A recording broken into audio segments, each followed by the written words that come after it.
Imagine this. Not a sci-fi movie, not an ancient aliens documentary. Just imagine waking up tomorrow morning and archaeologists announce something impossible. A newly translated Sumerian tablet older than the pyramids doesn't describe gods and myths. It describes us, our beginning. And suddenly everything we thought we knew about human history feels fragile. Chapter 1.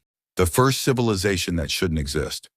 Over 6,000 years ago, before empires, before written laws, before recorded kings, there were the Sumerians. They didn't slowly stumble into civilization.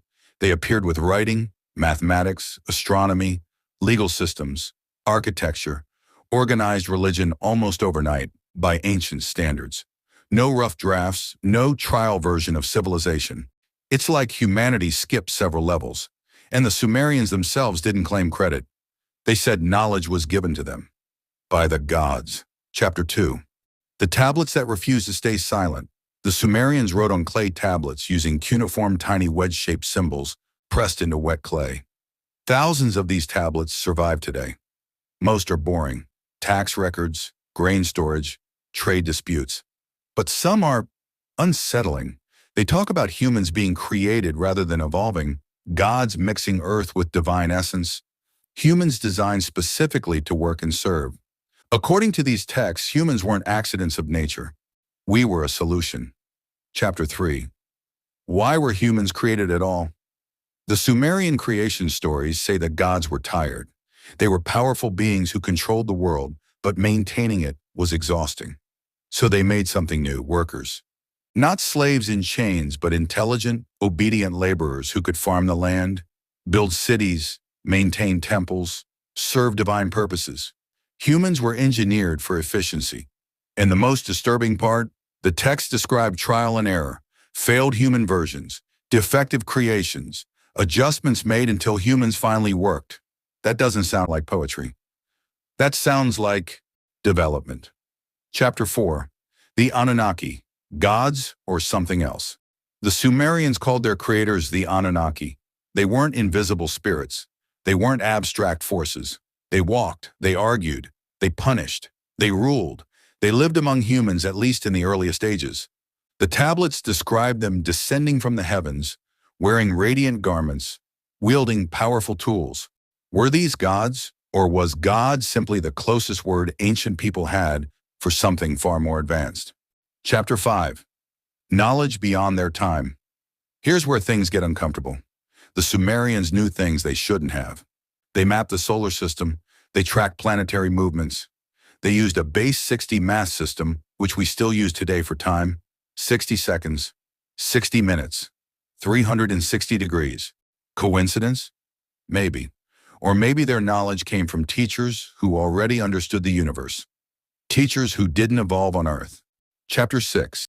The flood that resets everything. Every ancient civilization has a flood story, but the Sumerian version is one of the oldest. It describes the gods deciding humanity had grown too noisy, too uncontrollable. So they chose to erase us, except one human was warned. He was told to build a vessel, to preserve life, to survive the reset. Sound familiar? The flood wasn't a moral lesson. It was a system reboot. Chapter 7. What if these weren't myths? Now pause. What if the Sumerians weren't writing metaphor? What if they were documenting events the only way they knew how? Imagine trying to explain genetic engineering, advanced technology, off-world visitors without science, without modern language, without context. You wouldn't say DNA manipulation. You'd say they mixed divine essence with clay. You wouldn't say spaceship. You'd say they descended from the heavens. Chapter 8. Why does this story disappear? According to the tablets, the gods eventually left. They withdrew. They became distant. They stopped ruling directly. Humanity was left alone with fragments of knowledge and broken memories. Civilizations rose. Civilizations fell. And over time, the stories turned into myths. Not because they were false, but because no one believed them anymore. Chapter 9. The most dangerous question. Here's the real question. If humanity was created, then for what purpose? And more importantly, is that purpose finished? Or are we still fulfilling a role we don't understand? The Sumerians believed humans were meant to serve, not rule. But today humans dominate the planet. We alter the climate, split atoms, reach into space. If our creators were watching, would they be impressed or concerned? Chapter 10. The silence after the gods. The tablets end quietly. No final war, no dramatic farewell, just absence. The gods leave, humanity continues, and the world forgets where it came from. But what if the Sumerians were right? What if civilization didn't rise from chaos, but was handed down?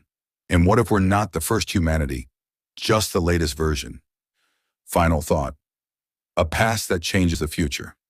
Maybe the Sumerians recorded myths, or maybe they recorded memories. Either way, one thing is certain. The oldest civilization on Earth believed humans were designed, not accidental. And once you hear that idea, it's impossible to completely unthink it. Because if our origin wasn't natural, then our future might not be either.